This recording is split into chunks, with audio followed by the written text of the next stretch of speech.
Thank you. Thank you. Wow! Oh, boy, oh, boy, oh, boy. I wish those cameras would show the crowd. They don't do that. You know, we had people standing. It is seriously cold outside. Do we agree? Seriously. And they were standing outside for hours. You're tough up here. You're tough up here. Not a lot of people could do that. And we waited like a little while. We had to get everybody in. It's packed. This is a record crowd, and it's just packed. But we had to get them there. We had to get them there.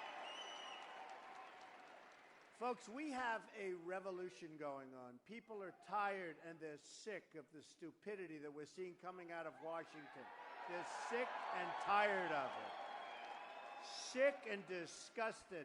And I'm disgusted. I've never seen anything like it in my life. And by the way, be careful, because we made Iran a real power. We gave them $150 billion. Now think of it. Think of it.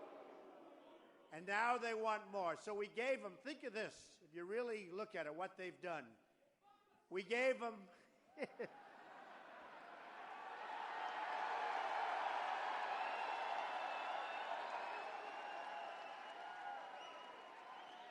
you see, I'm not allowed to say that. So good job. Oh, that's beautiful. That's beautiful. But we gave them $150 billion. We didn't get our prisoners back at all. We didn't get anything. We got nothing. We'd go in and say, we need this point. They'd say no. And we'd say, oh, let's go into the next one. We didn't win anything. They self-inspect. How about that? And where they don't self-inspect, they have 24 days to give you the area. And that 24 days could start in a long time before the clock starts ticking. What's going on is crazy. And then I said to myself, what a deal. What a deal. How we give them $150 billion and everything else. Everything else. And we don't even get our 4 great people back that don't deserve to be there. One is there because he's a minister, he's a pastor. I mean, they don't deserve to be there, folks. And now they want to start a negotiation for the prisoners. Can you believe it? So now we're going to have to start. And they want a lot. They've informed us they want a lot. These are amateurs. This is rank amateur. It's something. I tell you what, actually, it's hard to believe. So I used to say it was incompetent. Then I said, you know, I went to an Ivy League school. And it's interesting because the press say, oh, I'm plain spoken. I'm not. My uncle, for many years, was a professor at MIT. You know, we're all smart people. We are really smart.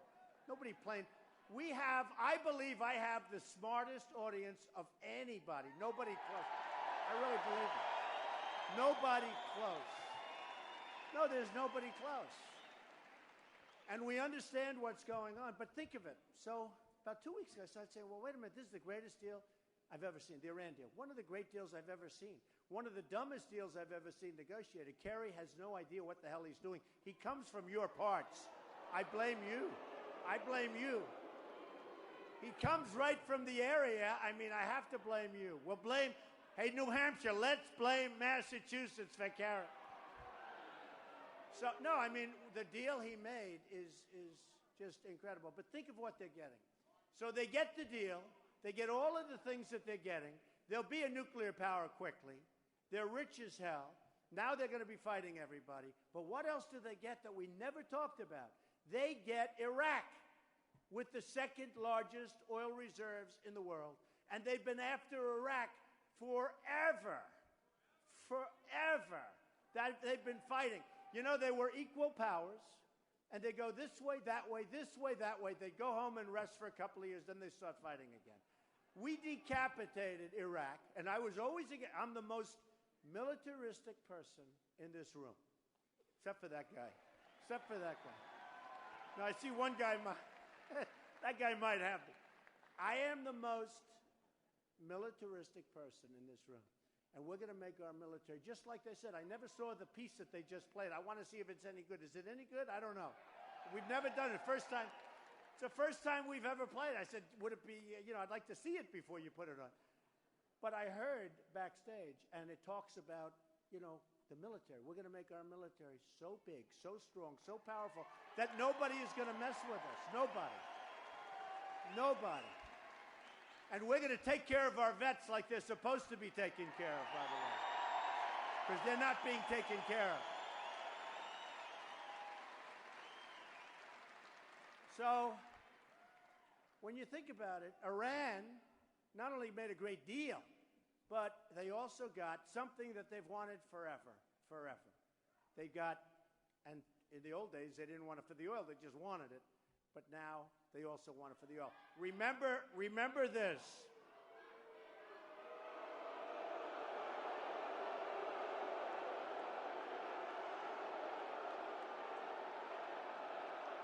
Bye-bye. Bye-bye.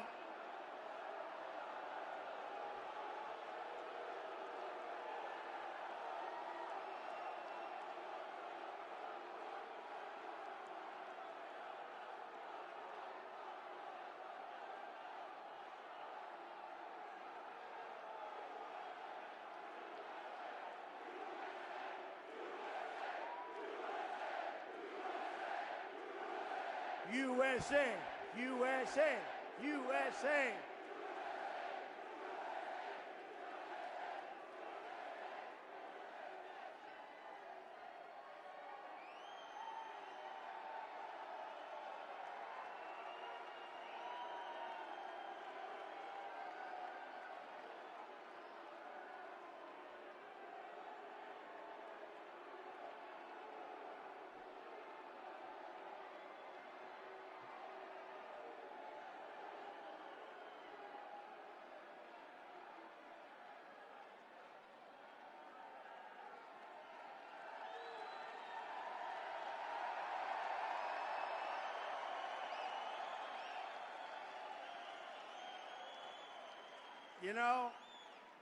It really is amazing. And we have to a certain extent, be a little bit ashamed of ourselves, because for the last 8 years, we should have been doing the same thing. We should have been doing the exact same thing. Oh, there's a remnant. There's a remnant left over. Yeah, maybe get the remnant out.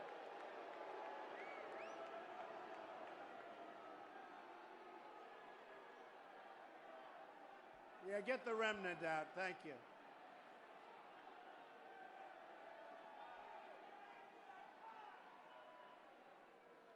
It is incredible, isn't it, though, folks? And, it's actually, if you think about it, it's very rude. It really is very rude.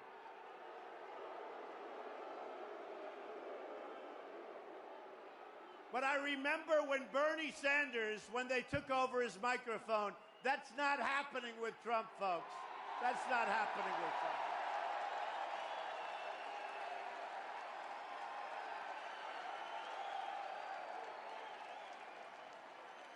Remember that? Wasn't that a pathetic scene? This is going to be our leader. I mean, I don't want to have to help Hillary. Although, in a certain way, I'd rather run against Hillary. I don't know. But I have to say, that scene when he lost control of his mic was pathetic. And this is what we have leading our country. No, not here. Not here. So, remember this. What they did, we should have been doing for many years. We should have been doing it. Why didn't we do it? It's ridiculous. But here's the story. If I spoke to those young people, now they may have a problem. They may have that. They may have something else. Because why would they do it? What's going on there? They don't even know what they're asking for. But I guarantee if we sit down with some of them within a short period of time, what are we asking? We want our country to be great again. We want jobs to be brought back. I mean, there's really nothing radical. We want good health care. Obamacare is a disaster. We're going to repeal it and replace it. We want good health care. Think of it. We want a strong military. We want to be protected. Now, maybe they'll say, oh, well, we don't want to be protected. Or maybe they'll say, well, we don't want health care. Maybe they'll say, who cares about Social Security? We're going to save Social Security, folks. We're not going to change the deal on you. We're not going to change the deal. We're going to save it. And, when you think of it, all of the different things that we all want, you would think they'd want, and it's very simple. So,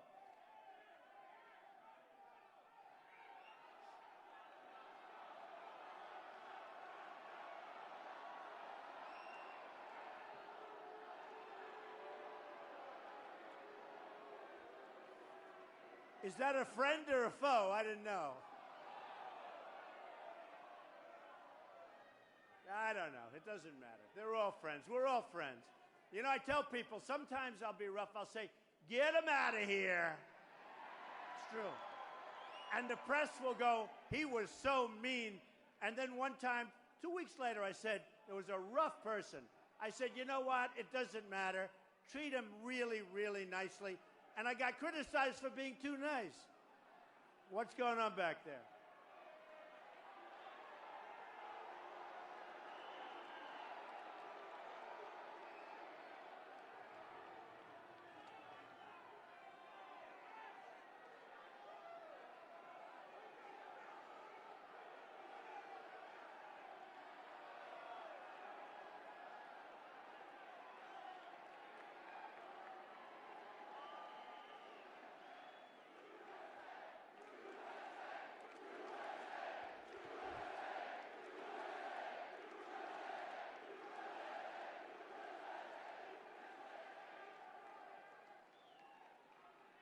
Isn't this more fun than a regular boring rally?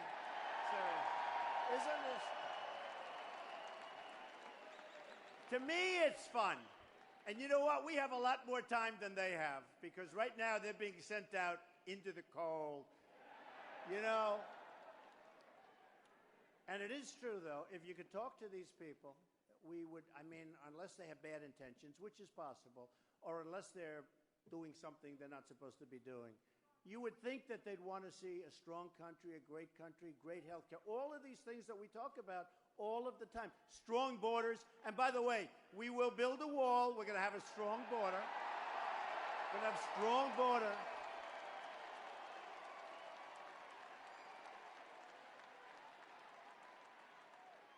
And up in New Hampshire and Massachusetts, you have a tremendous problem with drugs. You know where much of that's coming from.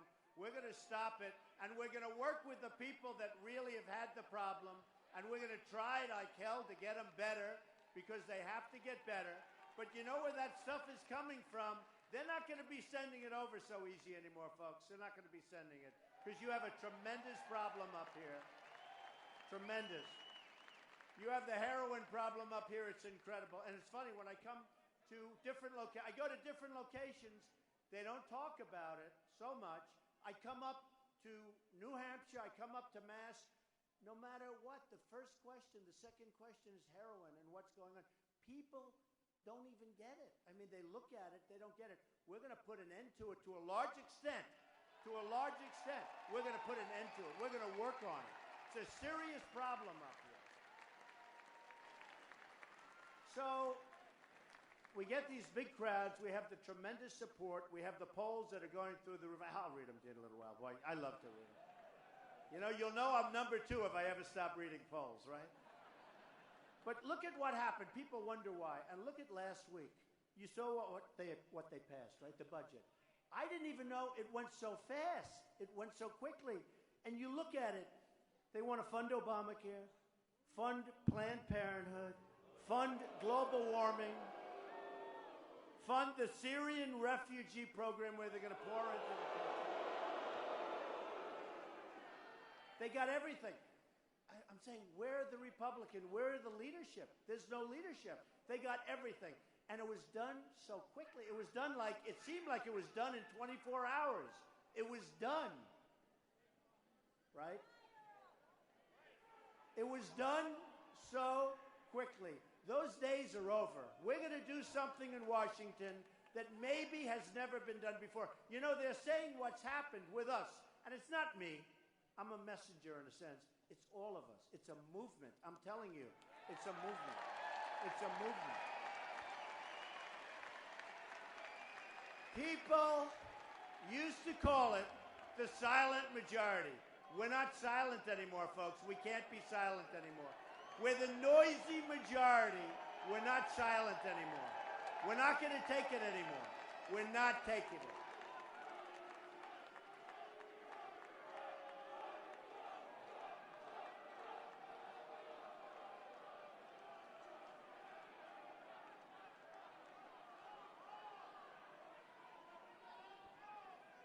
They remind me a little bit of Hillary. Yeah. No energy, no stamina, no strength. Yeah. True. So we have a ways to go. We'll get to Hillary. You know, a poll came out today where I beat Hillary, and I'll beat Hillary. Look, we haven't even focused on her yet. We haven't even talked about her much. I've been too busy focusing on these. We had 17. Now we're down to 14. A lot of people dropping out. This guy, Jeb Bush, he does commercials. He's in favor of Common Core. Think of it. He's in favor of Common Core. He says they come over the border as an act of love. How about that one? An act of love. Tell that to the people that were killed. It was an act of love, all right? So I look at what's happened, and I look at the people that I'm running against. Some I like, some I don't like so much. I'm not supposed to say that politically. It's not politically correct. But we gave up now, folks, on political correctness because we don't have enough time. We don't have enough time. We truly don't have enough time. So just to conclude, because we were very rudely interrupted with Iran. Horrible deal. But what did they get? What did they get? They got Iraq. And now what are they looking for? They're looking for Saudi Arabia, folks. You know, I've been very, very good at predicting things. I said take the oil. For 3 years I've been saying, 4 years, take the oil, take the oil. They never took the oil. Now they want to take the oil. But I said take it and keep it and give some of it in terms of the form of money and profit to the veterans and the families that have lost people, which is peanuts compared to what we're talking about. I said take the oil and keep it, not just blow it up. And honestly, these people don't understand. For instance, when I say build a wall, and then I always say, and who's going to pay for the wall? Mexico. No, Mexico's going to pay for the wall. And the people that are up on the stage will say, they won't pay. Why would they pay for the wall? You know why? Because they make a fortune with us every year. We give them a lot of money. Our trade imbalance, our trade deficit with Mexico is enormous.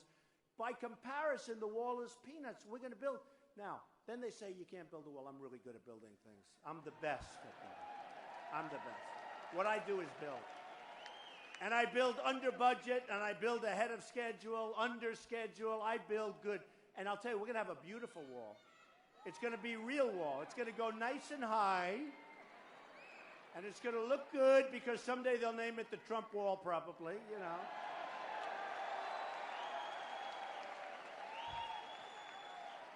But when I say to the politicians that Mexico's going to pay, and they even come back and see me, and you know, they're friendly. They say, Don, you're not going to be able to get them to pay. I say, so easy.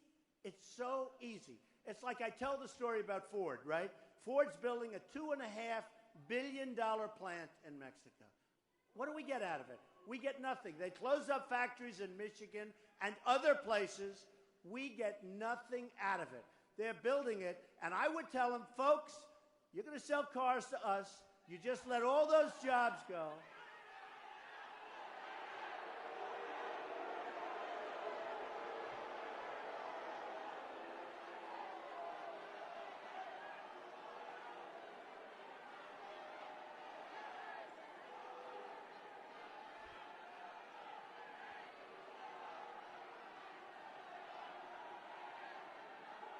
Yeah, get them out, please.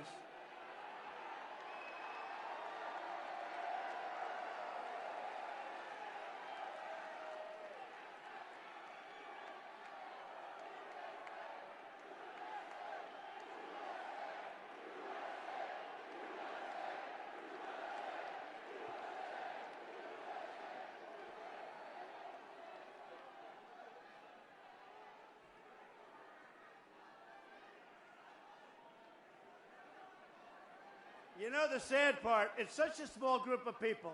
We have thousands of people here. We set a record in the history of this, and tomorrow the headlines will be protesters. That's what it's going to be.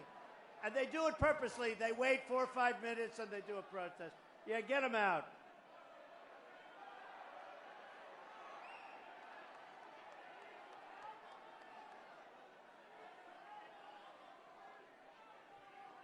See, in the old days, you wouldn't have that because it would be pretty rough when they take them out. Nowadays, we have to be politically correct and take them nice and easy. Sir, would you please come with us? Sir, would you please? In the old days, this wouldn't happen. In the old days, it wouldn't happen. And by the way, the police, they're over there. They do a great job. They are great. They are great. They're getting pretty well beat up. These are great people. They're great people. So when Ford builds a plant in Mexico, spends $2.5 billion, and one of these political people, assuming they were in that position, they will let them happen because I'm self-funding my campaign. I'm putting up all my own money. Nobody knows the game better than me. Nobody knows the game better than me. And all these people, you see these funds where they have Jeb, $128 million. This guy spent $59 million, and he's at the bottom of the barrel. No, it's amazing. And I'm guilty. You know, I feel so guilty because I spent nothing and I'm at the top. Wouldn't it be nice? And, you know, one of the very good reporters asked me a question before, why are you even spending money on this? Because I'm going to take like a couple of $1 million a week and spend it. I said, honestly, I feel guilty. I feel guilty. All these people are spending all this money. I feel a little guilty. I used to tell people, I spent nothing. Jeb spent $59 million. He's at the bottom of the barrel. I'm so far. Wouldn't it be great if we could do that for our country, where we spend less? Really? Wouldn't it be great? I mean, Hillary, I looked at her office bill, her office space in New York. It's all beautifully built out, the money they spend. And the money these enablers, I call them, they're enablers. The money they make for raising money is incredible. One of the campaigns, according to the Los Angeles Times, had $6 million raised. And out of the $6 million, you know how much was left for the campaign? $140,000. I want to go into that business. I think I'm not going to run. I'm going to go into that business. Bye. I would have, if I wanted to take money, the money that, you know, when you hit number one, the money that's being offered, people, they call me, Don, I'd love to give you money, whatever the hell, whatever I wanted. I would have the greatest fund ever put together. I'm saying no. I feel guilty. You know, my whole life it's been about taking money, making money. Let's make more money, more. It's been my life. And now I'm going into culture shock. I don't want money. I don't want it. I'm turning down all this money. And when I was in Iowa, I said to a group, look, I'm being offered a lot of money. Can I please let it come in? And I promise it won't influence me. And they all stood up and they said, no, no. They were screaming no. And I understand what they mean because you're going to be influenced. So with Ford, if let's say Hillary is president, 4 more years of Obama, that's what you call it. So let's say Hillary. So they'll say, you know, it's really one of those things, but it's a very bad thing for the country. And she'll say, yes, you're right. We're going to not let it happen. So what happens is the lobbyists and the special interests will see the president and say, they contributed $5 million to you. You can't do this. Somebody. And they'll hire the different groups. I do that. I mean, I have so many people. These lobbyists, I know them. They're coming out of my ears, okay? I know the lobbyists. I know the special interests. Believe me, they're very smart. They're very strong. So they'll say, we can't let this happen. And she'll say, you're right. When the lobbyists talk to them, when the special interests and the donors speak to them, they're going to let it happen, and that's the end of it. With me, here's the story. President Trump, okay? Let's hope. Let's hope. President Trump. So, President Trump is there, and Ford has moved this big plant, and they want to build in Mexico. And I'm going to say, fellas, not going to happen. You're losing jobs. We're not going to do it. And here's the story. What you do is immediately change. I will be hit by more people I know, but nobody gave me anything because I'm not taking their money. And I'll say, no, no, no. And then finally, I'll say, here's the story. And I'll tell the top people, you are going to do the following. You're going to build a plant in Mexico, and every car and truck and part that you sell, it comes right through the border, and you know what? You're going to pay 35% tax on those cars and those parts and those trucks. Because it doesn't help us. It doesn't help. And I'll tell you what's going to happen. I guarantee this. This is too easy. I have the greatest businessmen in the world. Carl Icahn just endorsed me. All of the businessmen. They all love Trump. I'm going to use these brilliant guys. I don't want to pay them anything. I'm going to say I'm not going to pay. They'll do it. But here's what's going to happen. Within 24 hours to maybe, if they want to play hardball, 48 hours, okay? They're going to say, no, we're not going to do it. That's all right. Don't worry about it. That's, enjoy your plant in Mexico. Have a good time. They will call up and say, Mr. President, please, it's not right. I say, no, we want you to build in the United States. They will call back and they will say, Mr. President, we've decided to build in the United States. That's what's going to happen. That's what's going to happen. That is what is going to happen. And they'll build in the United States. Nabisco is moving one of their big plants from Chicago into Mexico. We're losing our jobs to China, to Vietnam. You look at what's going on with Japan. Japan is killing us. They're selling millions of cars to us. We sell them like practically nothing by comparison. We need our best. We have the greatest businessmen and women in the world. We don't use them. We use political hacks to negotiate deals. We have a trade deficit with China, $505 billion, not million, billion dollars a year. What kind of a partner is that? And then I see Obama giving in his tent. I offered to build a ballroom. Remember, I said I'll build a ballroom at the White House. We'll get 5 great architects. You'll pick the one you want, $100 million at least. I offered to do it. They didn't even return my phone call. They use a tent. Okay. So they have a tent, big tent on the White House on the lawn. And the president of China is coming in, and they wine him and dine him. I said, he's taking advantage of us. He really is taking advantage. You don't do that when people take advantage. So here's what happened. I would talk about June 16th, I announced. Everybody said, forget it. Polls came out. Nobody believed I was going to run. And then I said, I got to do it. There's too many stupid things happening. It was driving, right? No, I didn't want to do it. I didn't want to do it. Honestly, I have this great company. I have a great family. I didn't want to do it. I just couldn't take it anymore. I'm looking at these things that are happening. I look at the Iran deal. I look at all of these things that are happening. And I say, how can we continue to go on? We owe $19 trillion. They just made this stupid budget deal that's going to increase it by trillions. And it went so fast. And everything that you don't want is in that budget. And I say, where was Paul Ryan? Where are all these people that are supposed to be representing our interests? Where were they? Where are they? Where are they? Nobody's representing our interests. So here's what happened. So I announced, and everyone said, all the pundits, most of them are morons, but all of these pundits, this George Will, you take away the glasses or the little spectacles, you will say he's a dumb person, okay? I'm telling you. He's a dumb guy. Big, strong, he wants to go with Iraq, and he wants to fight, and all. Great job, George. You really great job. But all these guys, Karl Rove, he spends hundreds of millions of dollars on campaigns. He doesn't win anything.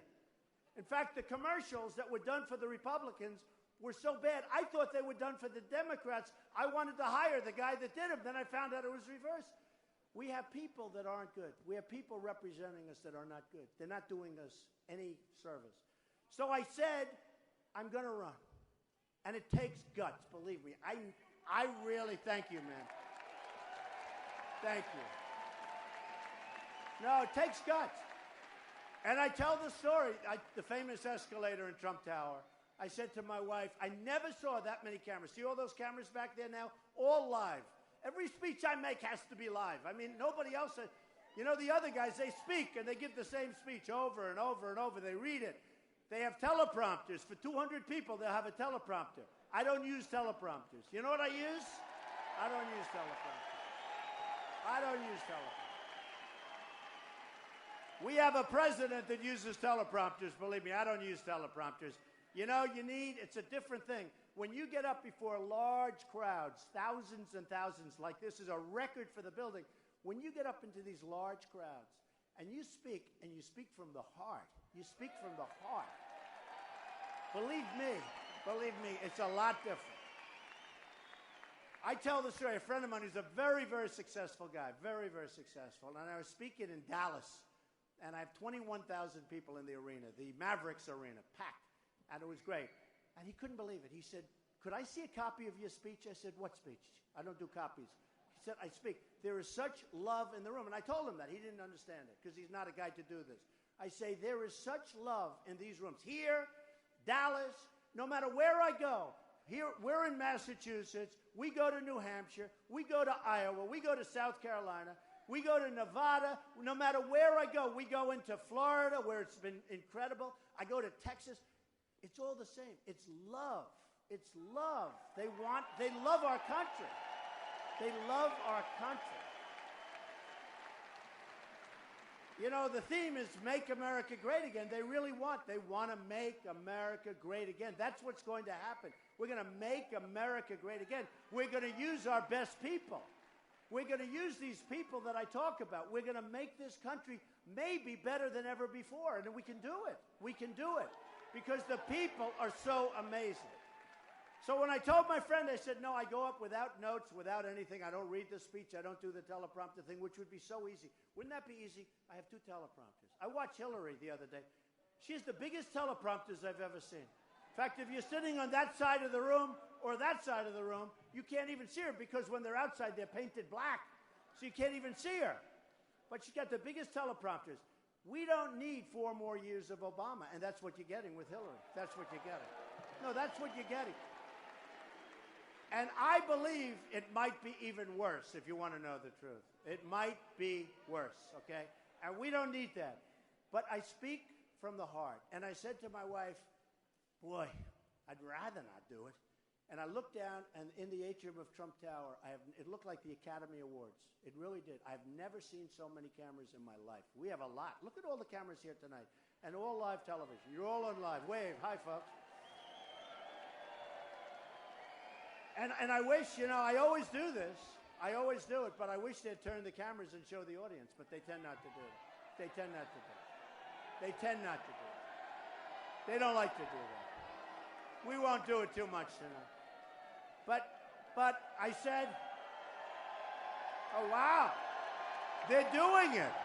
Wow, they're doing it. Whoa.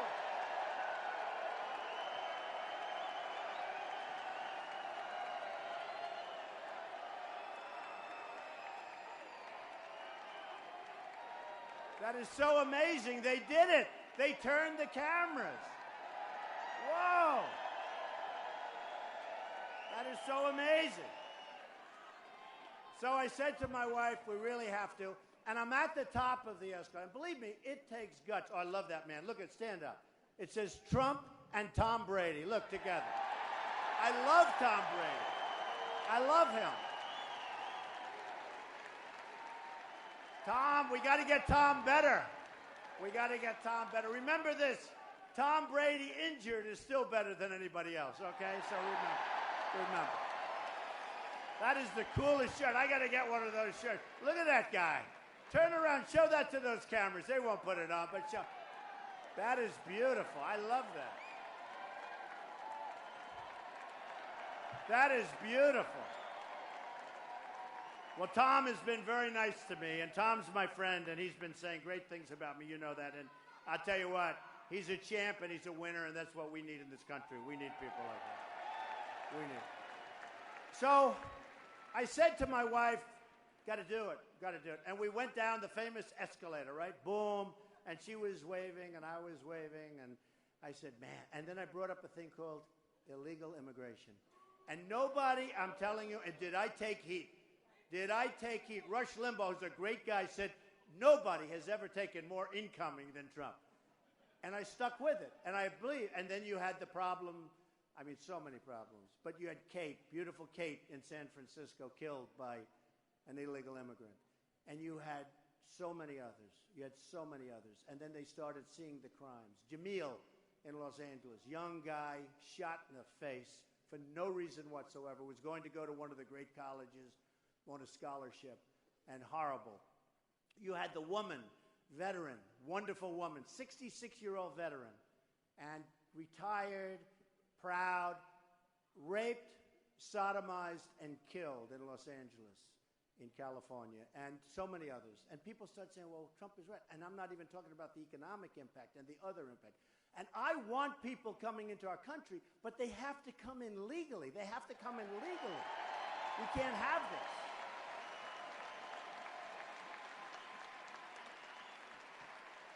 So I said to my wife, I took a deep breath. That's what it is, because it takes guts. I took a deep breath. I said, let's go. Come on. And we went down into that area with the cameras, and I spoke again from the heart, and it was an amazing day, and what's happened since then has been incredible. People have said there's never been anything like it, and it is a movement. The reason this arena has never been used, because nobody could fill it up, nobody could even, I mean, these other candidates that come, if they have 59 people, it's true. We get 10,000 people. If they have 59 people, if they have 103 people, we had a case where we had 4,500 people in New Hampshire, and fairly close down the way was Jeb Bush, where he had 104. No, it's true. But they had the advantage because they all fell asleep. They got a good night's sleep. My people don't sleep. So we went out, and I did it, and we started telling the country what's going on. And a lot of people, you know, the George Wills and these characters, they say, well, he won't run. He's just having a good time. It's not having a good time. As much as I love you people, I could be doing other things right now, I must tell you. I could be doing other things. But I said, we have to do something. We have to do something. We have something that's so great we can't lose it. We're going to lose it. The way we're going right now, think of it. We have a military that doesn't perform. We have generals that go on television all the time and talk. We have a president that when he sends 50 people over, he has a news conference to announce that 50 people are going over to Iraq. So now the enemy is looking for those 50 people. Why can't he keep his mouth shut? Why can't he just let them go? Right? Why can't he let them go? You know, you get these generals. Do you see them? They're always on television. They're talking. Whoever, you know, do you think the great General George Patton would have been talking on television? He does. He shoots. He does. General Douglas MacArthur, they don't talk. These were generals. And we have talent. We have real talent in our military. I know the West Point guys. I know the Air Force guys. I know the naval guys, the Annapolis guys. These are tremendous guys. We have that in those ranks. But, you know, today we let one of our best generals go, tough and rough, and his people loved him. But he used foul language, okay? You think General Patton might have used a little foul language as he was destroying the enemy? And I see one of these generals, I won't mention names because he looks like he's a nice guy. Who cares, right? But they're asking about ISIS, and he said, oh, it's very tough. It's very tough. It's probably 30,000, maybe 60,000 max, but probably 30, 40,000 people. And they're really, I mean, they're bad. They're bad. They chop off heads. When Hillary said, I don't like the tone of Mr. Trump. The tone.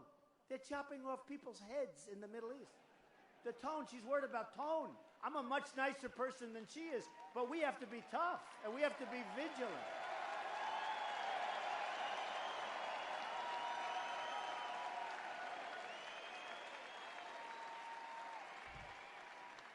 So I said to my wife, look, we go down. We did a great thing. And that's when the whole thing with illegal immigration came up. And it was, you know, originally everybody was going crazy. And then now they can't, I mean, now they're trying to. I heard one of the candidates, and I won't say who because he happens to be a very nice guy, but he was being interviewed this week. First time I heard it. And he was talking, and they're talking about, and those people over there are nodding. They know exactly what I'm going to say. He was talking about what we're going to do. We're going to build a wall. He says, we're going to build a wall. Now, here's the good thing. He's a politician, so he wouldn't know where to start. You know, I know how to build a wall. Okay? I know exactly how to build a wall. I know the footings. I know how deep they have to go. I know how high we can go with the precast. I know everything. They don't know that. They don't know that. And they won't know how to ask for the money back either. They won't know about that. But my wife's sitting there. She said, darling, that's the first time I've heard it. He just said, we're going to build a wall. It's the first time. Nobody's going to beat us on this issue. And it's not a question of being beat. It's got to be done right. It's got to be done right. We either have a country or we don't. We either have a border or we don't. It's got to be done right, folks. It's got to be done right. So I made the announcement, and a few people, including my wife, she said, you know if you run, you're going to win. I said, I don't know. I don't want to be embarrassed. She said, but if you don't run, if you just say you're going to run, you're never going to see anything in the polls, and you're going to be... I said, well, I don't know. Because before I announced, nobody thought they were going, if Trump runs, we promise Trump is going to run. I was getting these lousy because nobody believed it. She said, you're going to actually have to go out, and actually you're going to have to announce, and you're going to have to run. Now, if you run, you're going to win. So I said, well, I just want to make it special. Make it special again. And I said, all right, look. So we did it, and I announced. And, you know, bing, bing, bing, all of a sudden. And then they said, well, he won't far, Form A, which is basically you have to then. So I announced, and the pundit said, oh, he announced. Wow, that's surprising. Then they say, well, he'll never file Form A. Form A basically is a one-page, you sign your life away, right? I signed that. They said, whoa, he signed it. Then they said, well, he'll never file his financials because maybe he's not as rich as everybody thinks. So we have a long time to file the financials, and we have lots of 45-day extensions. And I filed it ahead, almost 100 pages, the longest financials. Oh, not another one of these characters. I'm in the midst of my best story. I think they're on our side, right? Are they on our side or not? Yes, I think so. It's all right. Let them shout a little bit. Just, take them out. So I file the financials. The press goes down. They're dying to see what is it, because, I'm a private company. So it turns out much bigger, much stronger, very little debt, tremendous income, the whole thing. And some of the great assets of the world. You look at 40 Wall Street, you look at Trump Tower, you look at all of these buildings, you look in San Francisco, a big chunk of the Bank of America building, 1290 Avenue of the Americas, all this stuff, great land. And they're saying, wow, unbelievable. You haven't heard too much about it, right? They were going to go after me. You wouldn't believe it. In fact, the people said they've never seen a crowd of reporters down there wanting to look at a form. So they looked, and they saw, and it was great. The reason I mention that is not braggadocious. It's the kind of thinking mentally that we need running the country. That's the kind of thinking we need. It's what we need. We need it. I don't want to give a Sergeant Bergdahl where we get Bergdahl, a dirty, rotten traitor. No, think of it. And they get 5 killers that are right now back on the battlefield wanting to kill everybody in front of them, including us, okay? That's the kind of deal. And we knew that Bergdahl was a traitor when we made the deal because a general and a colonel were there. And we knew it, and we still made the deal. We gave them 5 people. 5 people for one dirty, rotten traitor. No good. We're not making deals like that anymore. We're not making deals like that anymore.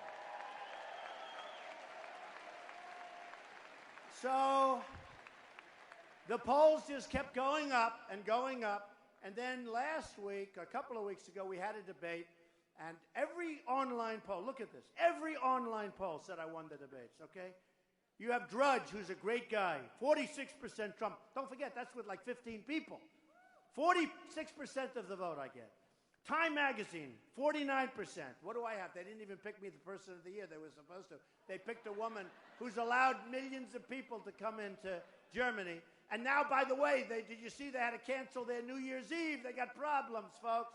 I could have told you that, folks. Here's one, Slate, 51%. U.S. News and World Report, 69%. PBS, on the liberal side, 69% Trump. So anyway, all these things. Fox, 62%. All of them. CBS, 59%. So I get all these great things. Then I go back, I turn on the television. Because, these people are the most dishonest people. I'm telling you. No, they are the most disgusting and dishonest people. And, Putin called me, he said, Donald Trump is brilliant, and Donald Trump is the leader, and he said nice things about me. My people that are running it said, oh, you should maybe give him those statements back. That's not it's not good. Anybody calls me brilliant, they can call me brilliant, okay? Right? Why would I tell them that? They would love to have that. But wouldn't it be nice if we actually could get along with other countries? Wouldn't that be a positive thing? You know, Russia, in all fairness, we spend so much money. We're fighting everybody. We get nothing. We never win the fights. We don't win economically. We don't win in trade. We don't win anything. If we could get along with people, but get along smart, it would be so good. There'd be peace. And we can use them to knock out ISIS, because we're going to knock the hell out of ISIS, I can tell you. We're going to have to do it. We have no we're going to do it. And they want to do it too.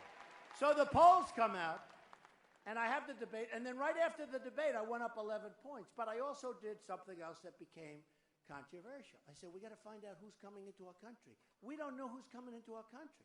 And we've got to find out, we've got to figure out, because something's going wrong. When you have what happened in Paris, when you have what happened in Los Angeles, when you have what happened in California, when you have all of these incidents, when you have people flying airplanes into the World Trade Center, flying airplanes, that's right, flying airplanes, think of it, into the Pentagon.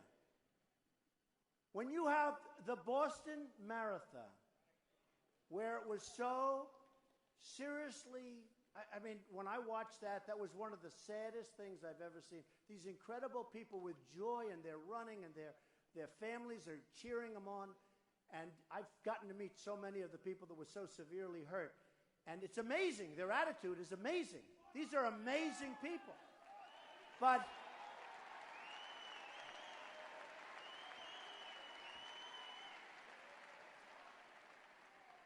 there's something going on, folks, and we got to get to the bottom of it, because we can't allow it to keep going. We can't let it. So we got to get to the bottom of it. And what happened, we had the debate, and I went up 11 points. I went up to 39 and 40 and 41 and 42 in one poll. And CNN came out with a big poll. 36 for Trump. Second was 16, 14. For Bush was 3. Bush? That's not good. How would you like to spend $59 million in your 3? See this young guy over here? Stand up. Stand up. If I spent $59 million on him, he'd be at least 5, okay? Really.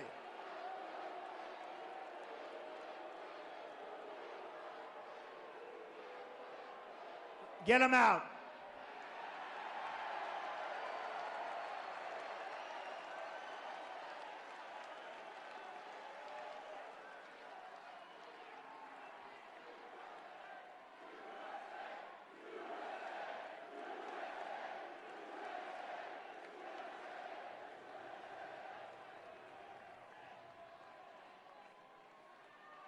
What's the purpose? What are they doing? I feel bad. I feel sorry for them, actually. What do they get out of it? Who's getting them to do that? Bye, sweetheart. Thank you, darling. So one of the things that came out in the CNN poll, on the economy, 55%. On the budget, 51%. But what happened is, after really France, after Paris, it took a big turn. And people, all of a sudden, they want me to handle trade, and they know I'll do that. I'll put Carl Icahn, I'll put other guys. Believe me, we will do beautifully on trade. We're not going to be losing $505 billion. Believe me. We'll take it back. We'll take back our jobs. We're going to take back our base. We're going to take back that manufacturing. All right. But it changed. And all of a sudden, people wanted safety and security. And it came up, illegal immigration. Trump is almost at 50% with 15 or 16 people. And then ISIS. Who can handle ISIS best? Trump is almost at 50% with all of these people running. Foreign policy. I win on foreign policy. So people want to see somebody that knows what the hell he or she is doing. And we are going to do something special. We are going to do something special. We are going to really do something special. So I won't even go over the other polls. I love talking about them. Some of the other candidates says, isn't it terrible the way he talks about polls? It's because I'm number 1. If I was number 2, I wouldn't even be talking about them. I promise. But as long as I'm number 1, we're talking about those polls. So we have a president that won't use the term radical, right? What's the word? Radical Islamic terrorism. How do you solve a problem when you refuse to say what the problem is? You don't solve it. You don't solve it. So what we're going to do, and we're going to do it together, and I'm telling you, people, and these people have been writing about it, and they hate like hell to do it, but they say they've never, in this country's history, seen anything like what's happening with, not with me, with us. They've never seen anything. They've never seen anything like it. We are going to be smart in our country. We are going to be unpredictable in our country. We are not going to tell the enemy that we're leaving Iraq on such and such a day in 18 months. So the enemy goes, when I'm watching television, I'm saying, I see this, and I see, what? That must be a mistake. Maybe it's a camouflage. It didn't. That was the date they left. So the enemy goes back, we leave, and boy, did they knock the hell out of everything, right? ISIS comes along. I said, take the oil. They didn't take the oil. All these things. We're going to be smart, but we're going to be unpredictable. We're not going to be telling, and I know a lot of people, one of the reporters said to me tonight, well, you have to explain exactly what are you going to do. I said, I really don't want to tell you. You know, when I kept saying the oil, it took me 1 year to actually announce it because so much pressure was being, I said, I don't want to tell people. I want to surprise them. I want to take the oil, but I don't want to tell them I'm taking the oil. Does that make sense to anybody? I want to surprise them one night at about 11:30 when it's dark and go in there and take it. But, you know, the press is saying, but you have to do it. You have to say, you have. So I end up saying, 3 years ago, I end up saying, take the oil, take the oil, take the oil. Now everybody's saying, now it's tougher to take. But we have to be unpredictable. We have to be smart. We have to be tough. We really need, though, more than anything else, the spirit this country has is unbelievable. But we're losing our spirit. I thought that Barack Obama, one thing I would say, I thought he'd be, at a minimum, I thought he'd be a great cheerleader for the country. And he's been a great divider. It's a divided country. It's a country with so much hatred. It's got so much hatred. We are going to take our country and we're going to fix it. We're going to make it great again. We are going to fix our health care. We are going to take care of our vets. We are going to fix our military. We are going to strengthen our borders. We're going to build the wall, but we are going to strengthen our borders. We have great Border Patrol people. These are amazing people, and they're told to stand back. Let people flow across. Stand back. That's not happening anymore. We have a country. We are going to make it great again. We're going to make it greater than ever before. I love you all. I love you all. Thank you. I love you all. Thank you.